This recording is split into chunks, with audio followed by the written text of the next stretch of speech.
हनुमान् श्रीपदो वायुपुत्रो रुद्रो नघोजरः अमृत्यवीरवीरश्च ग्रामवासो जनाश्रयः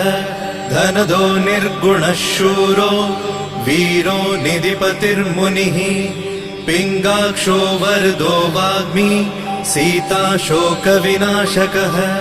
शिवः शर्वः परो व्यक्तो व्यक्तो धराधरः